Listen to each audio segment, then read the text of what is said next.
Greetings, everybody. Oh. Put some dermatology here. Well, to continue where I left off in the last video from that backyard flea market haul.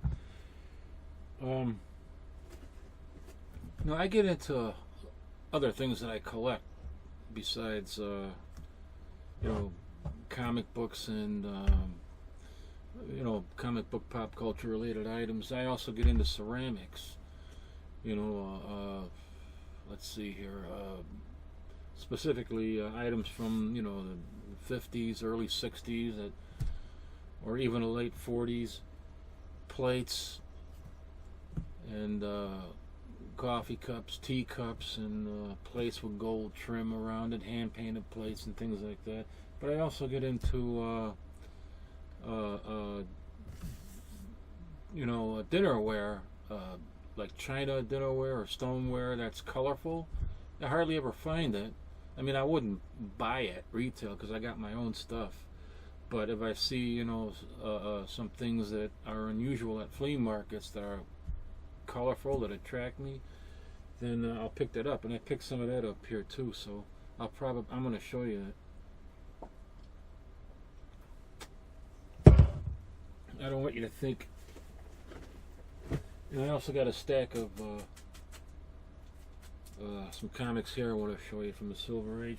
But just to get this out of the way here, and sometimes it just so happens that you pick up other stuff besides comics, man. And that's what I did here. This whole thing here, there's 12 mugs in here, like coffee mugs, tea mugs. I got it for $5 with the case. And you have to be careful too, because you don't want to get bed bugs. So I wash everything when I get it home, when I spray it down, and I'm serious too about the bed bug thing. You know from the last video, I'm serious about that. But here, look at that, nice colors. There's 12 of them. One of them is upstairs, so I was using it. But just, you know, I love these colors. There's two different types here. There's 6. Let me show you here. What the hell? All right, there's 6 like this that are, you know, there's no tapering here. They're just straight up cups. And then these are kind of tapered. So I got like 6 of each. And it's stoneware from Japan. So I'm guessing that this must have been from I don't know, maybe the 70s. But see those colors? I love colors like this. I'm attracted to it. I've been attracted to colors like this ever since I was a kid. That's what got me started in collecting comic books. All those beautiful colors, you know, from Harvey Comics, exploding right into your face when you walk by a newsstand back in the early 60s. Wow. Okay, now that I showed you that, I just want to show you the other stuff I picked up at that backyard flea market haul.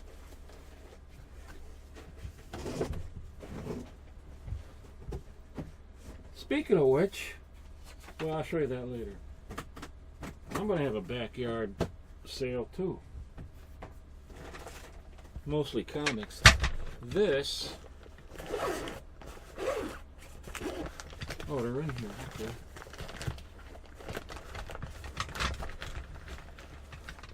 This I also got for $5.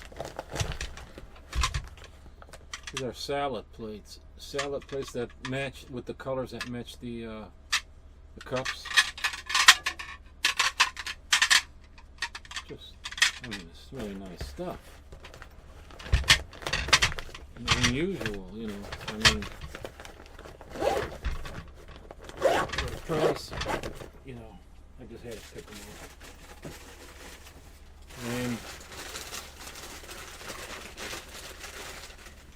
There was 10 of these. 10 of these dinner plates. And this was made, this is stoneware made in the good old USA. So I got 10 of these for $5.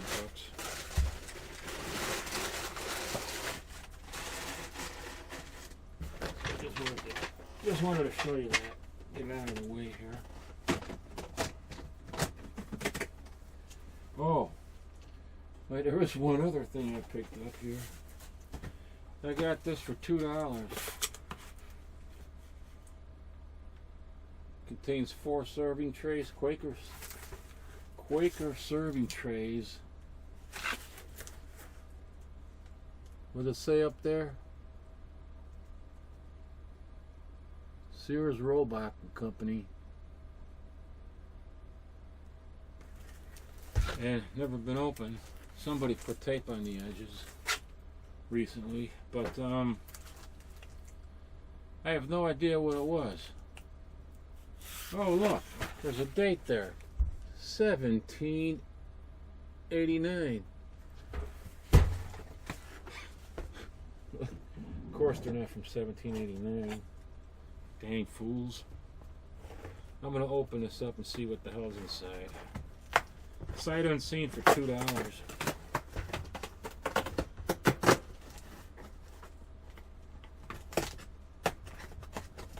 Oh, yeah.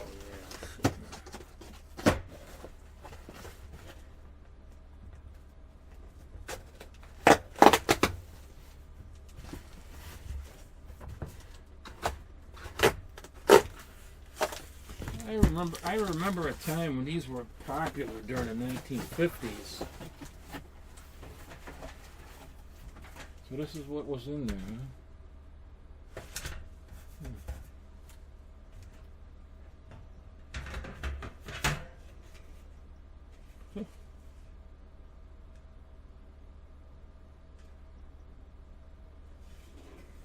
Oh, looks like they were opened because there's a label on the back of them. But anyway, this is what they are.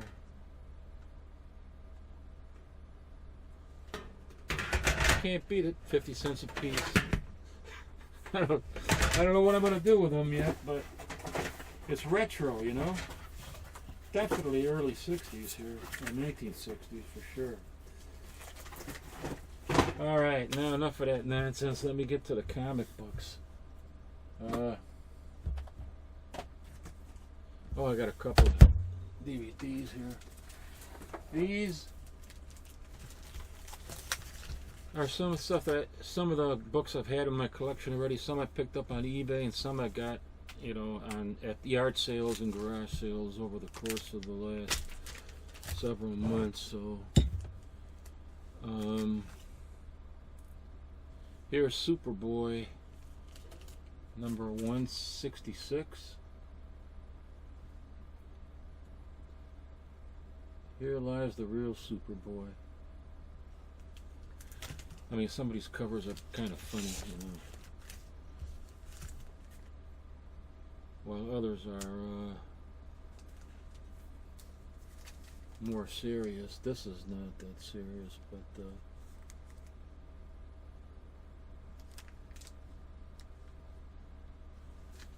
this is a Giant, Superboy Giant, number 208.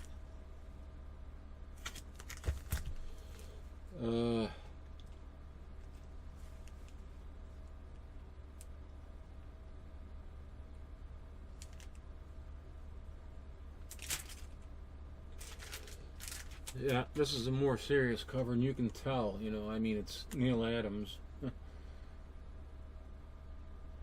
He always had that seriousness that he was able to put into his characters' faces.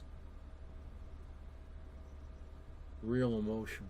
He drew with emotion.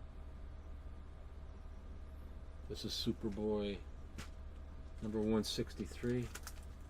It's a nice higher grade book too. Probably very fine. Here we go.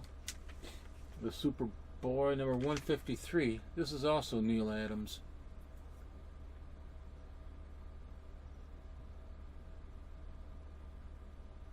There's a story in here.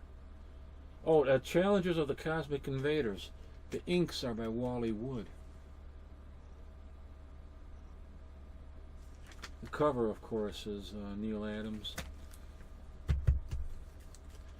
Oh, now this is interesting. This is Superboy number 151.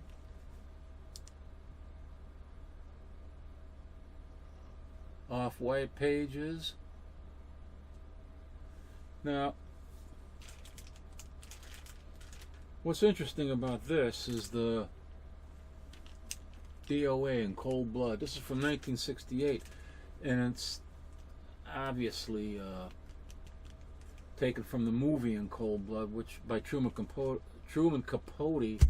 that was in that he made in 1967, I think, that starred Robert Blake.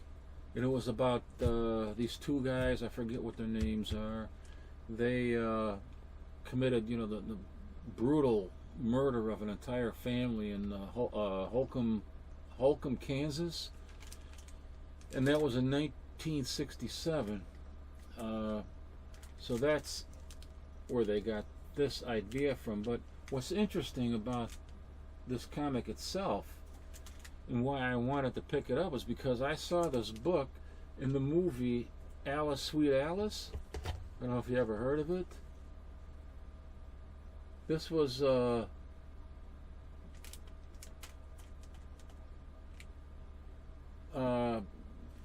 Brooke Shields' first Hollywood appearance, first Hollywood movie appearance by Brooke Shields. And I forgot how old she was. She was probably about 11 years old, 12 years old, I'm not sure. But this came out during a time of all the, what do you call it, the revival of grindhouse movies that originally, the term originally was in reference to, dance theaters and theaters that were open for 24 hours in seedy neighborhoods that were just grinding out one movie after another really cheap. It was back in the late 1920s, early 30s. And of course, another origin of the word grindhouse was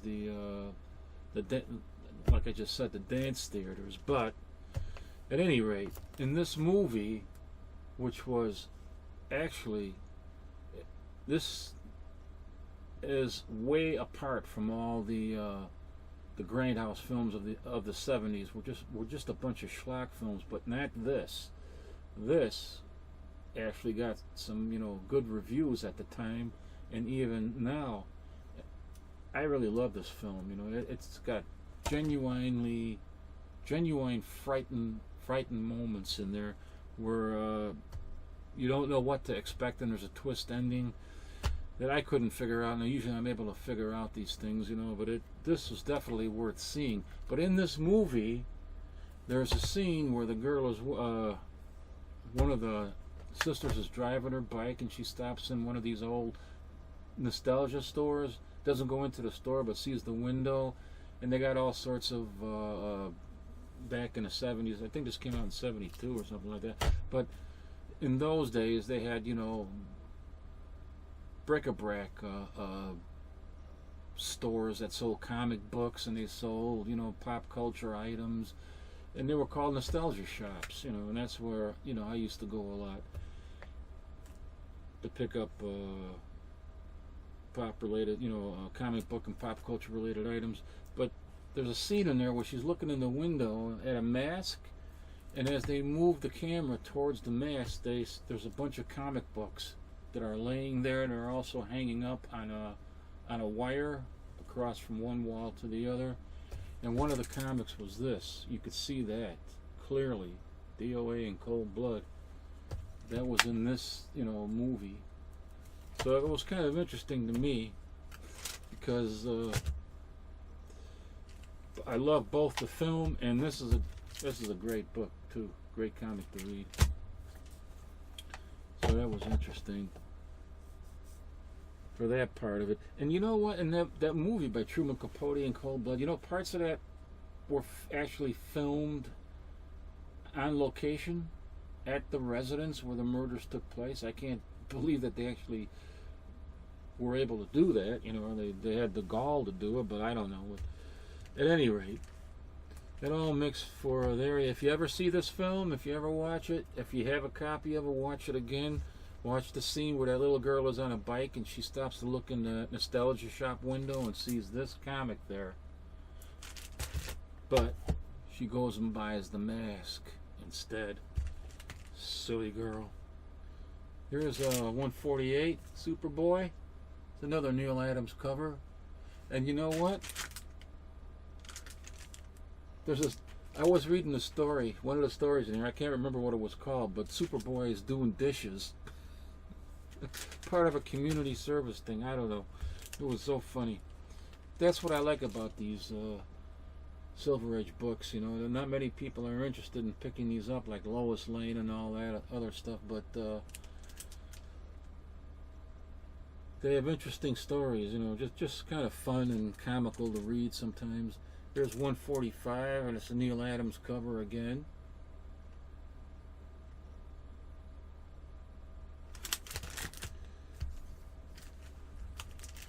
Here we come with the checkerboard banners. And I know some people like to call them the go-go checks. I refuse to call them go-go checks, even if that's what they are. This is a Kurt Swan cover. This is number 135, presenting Meccano Master. Meccano.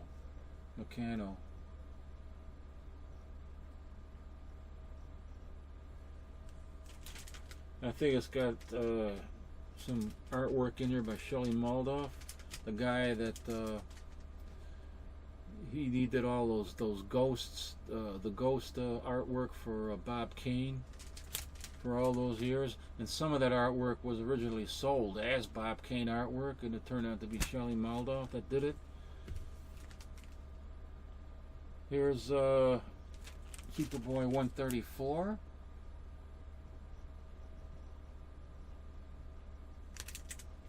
This is another one that I've read. In this issue, Superboy gets a spanking in one of the stories. He gets a spanking. Oh man, I don't know what the story was, but this also has Crypto the dog.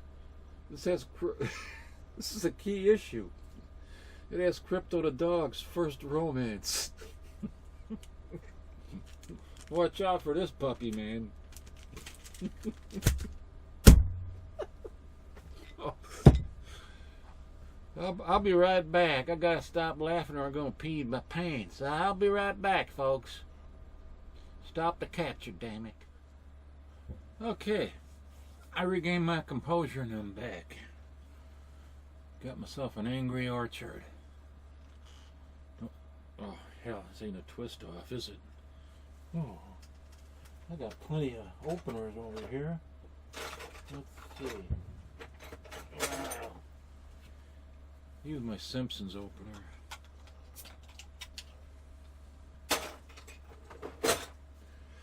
Ooh, I can smell the apple cider.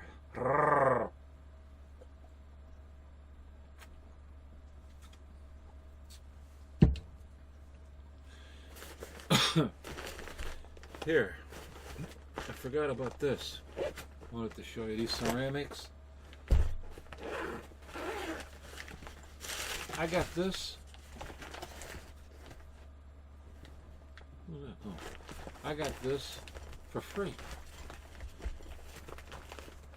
The guy threw these in, threw them all in with the rest of the stuff. Each one of these is like a little dessert plate that's all hand painted. Each one is hand painted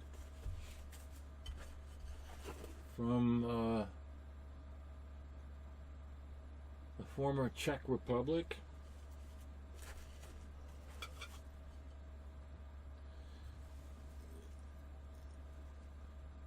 Numbered by the artist. And each one is completely different. Not the same because it's all hand painted. So that's kind of interesting and rare. And it's got the 22 karat gold trim. And it's not hard to find, you know, teacups that'll match this. And it just reminds me of a bygone era. I was glad to get those, and I got them for nothing anyway. Hey.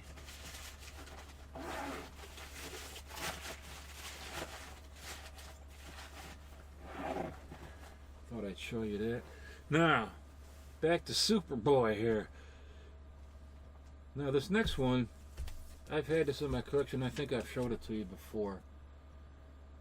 The Town That Hated Superboy. And boy, they sure did hate him, because they're running after him. They're chasing him out of town with brooms and bricks, pots, pans.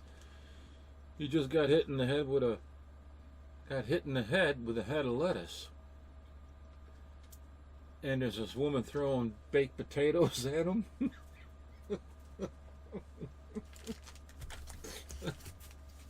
Okay. Alrighty then. The Mystery of the Mighty Might. This is Superboy 137. That other one was... Wait a minute, did I say this was 137? I need new glasses. This is 139, I'm sorry. 139. The Town That Hated Superboy. And The Mystery of Mighty Might. This is 137.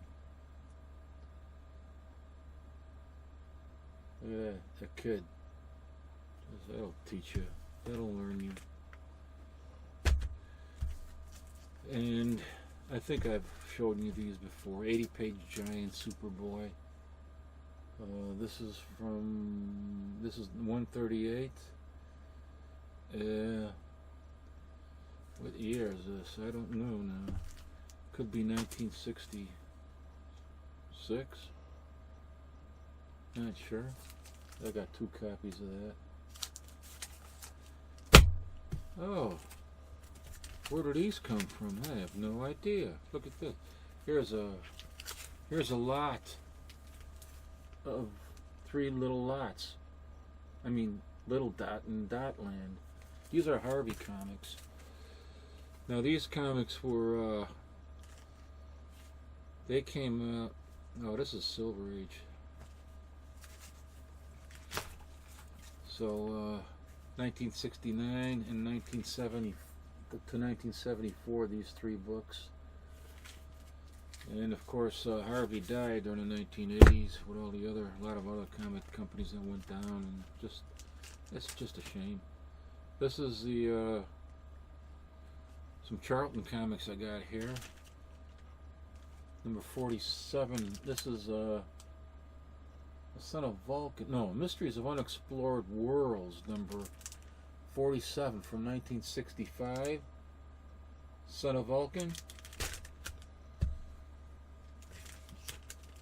This is from 1965, number 48. Mystery of Unexplored Worlds, Son of Vulcan, featuring the Son of Vulcan. And here we have first appearance, 1965. This is number 46, first appearance of Son of Vulcan.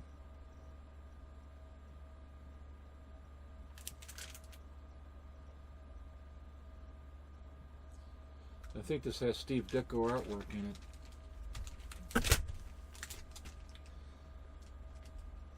Here's another Harvey comic from the Silver Age, Baby Huey and Papa. This is from 1965. Now, these are the Harvey comics. Is what got me started, you know, collecting comics. But you know, it goes back to I would say 1958 to 1961, when I really got heavily into the comics. No, 60 from 58 to 62 was when I just explored this whole idea of American pop culture and the comics. They just resonated with me. Oh, looky here. The Joe Palooka. Now, this is number 89. That's also a Harvey comic. I don't know if I've ever showed you this, but there's 2 copies here. Okay, this I bought from Anthony Snyder, Anthony's comic book store on eBay. Oh, this is why I bought it. I bought it because of this ad. I love this ad here. See that? Be the first to send for this. New plastic aircraft carrier with 5 catapult jets. $1. 1 thin dollar. 10 thin dimes.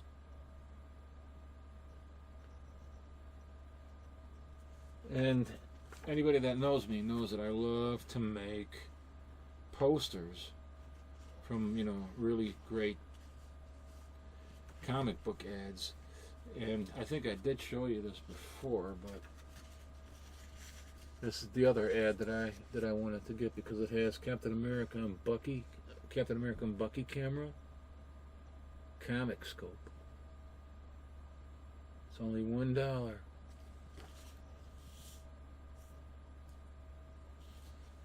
So I have yet. I'm still looking for an even better copy, that I can get maybe something close to Dairy Fine or higher, so I can get a decent poster out of it. So that's that. Again, don't forget, if you see this movie, watch for the scene when she's riding her bike in front of that nostalgia shop and it has that comic book in there, Superboy. In Cold Blood, the story in Cold Blood, that's what caught my eye because that was the right at they took advantage of the popular movie at the time in Cold Blood, Truman Capote, Superboy 151. That's featured in this film, Alice, Sweet Alice, and this is a great movie. Genuinely scary scenes in there, man, that really give you the chills. I'll tell you. Even now, when I watch it, it still does. I don't know if I ever showed you this here. Here's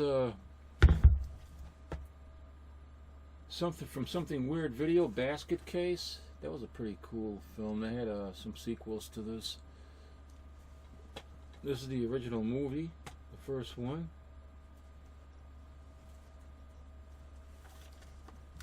What's unique about it is the fact that it's signed by Frank Henenlotter. Frank Henenlotter. He produced it, directed it. Even the cover, the illustration is by Frank Henenlotter. He did everything here. It's amazing.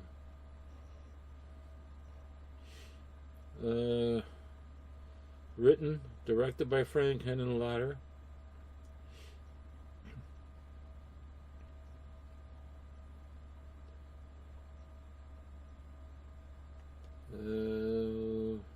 Cover art is by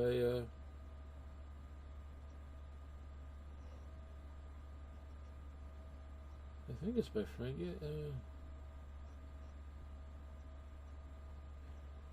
By Frank Henenlotter, yes. The original cover illustration by Frank Henenlotter. And I think this is from there's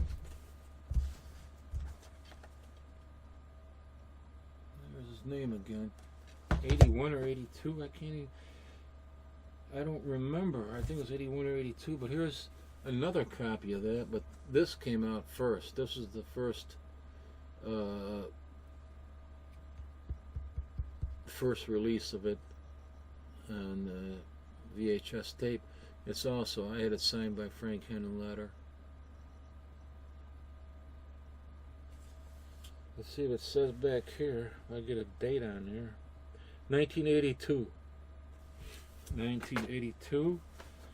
And, oh, alright, here's,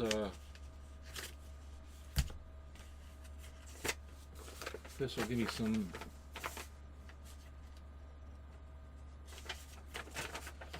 they had a theater here in Chicago called the Portage Theater.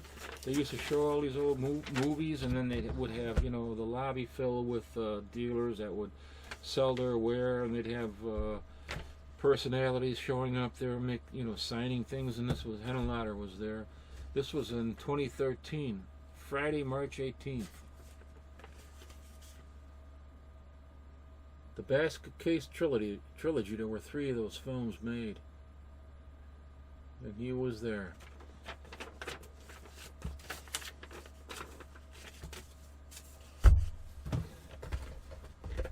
So I was really happy to have that, be able to get that signed. And you know what?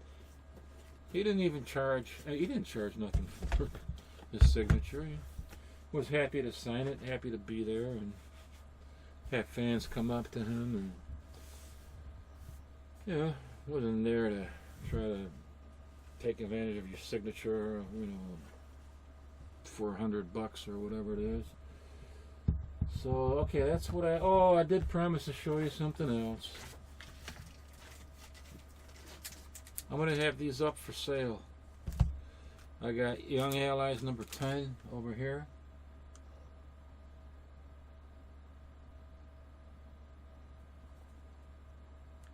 Great looking cover. 1943, I think. I don't even know. Let's see if I can take it out of here. Oh, these comics were nice and thick too. It's got some water stains on it though.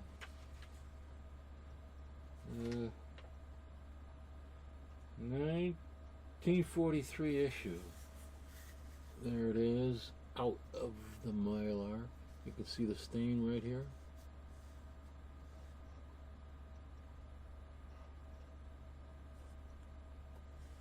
All in all, still a good book.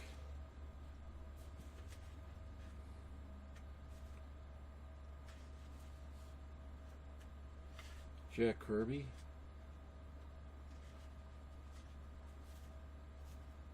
Doing some of the artwork in here.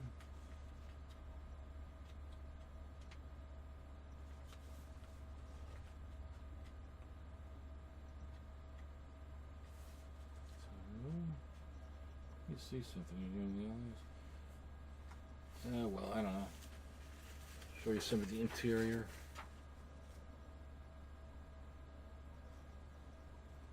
There's old Bucky, the Winter Soldier, later to become the Winter Soldier.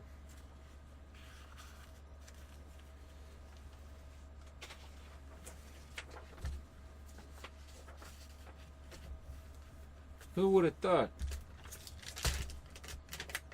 Who would have thought it?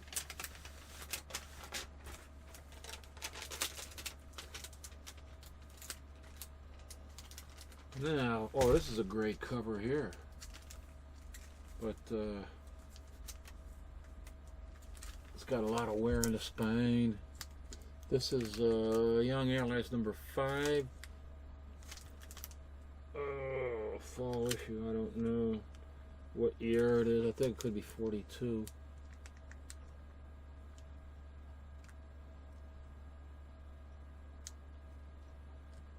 Great Golden Age classic, and I love that cover.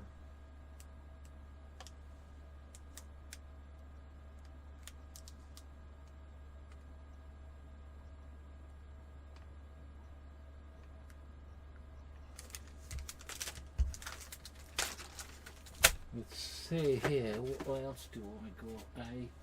I don't want to show you that one. Yeah, maybe I'll show you this one. This is Young Allies number 7, 4.0.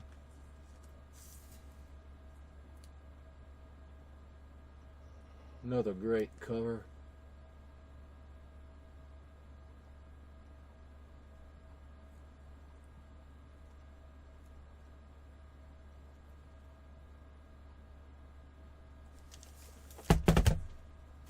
Let's see, we got another one. Oh yeah, I do have another one. Here's another Young Allies. Another great cover. This is let me take it out of the plastic here. This is number 11. This is in 6.0. It's a nice grade.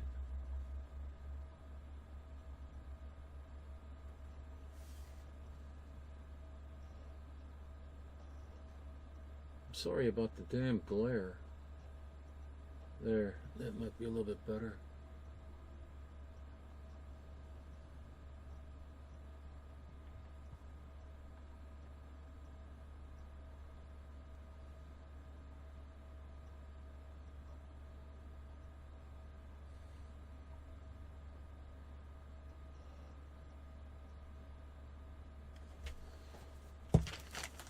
Yeah, so okay. What year was that from? This one, number 11, I just showed you from 1944. 1944.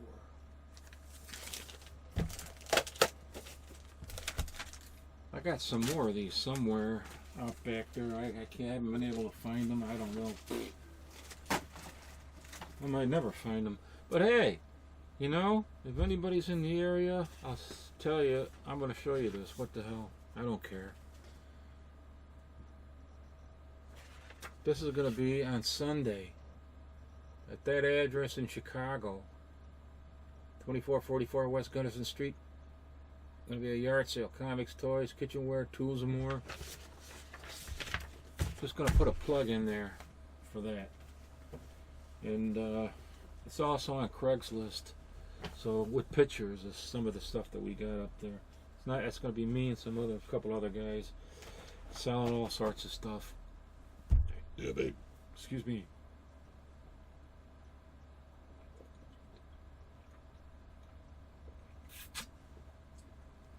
Oh, that's so good. And I didn't even give you a chance to see what's in there, right? Oh, you stupid idiot!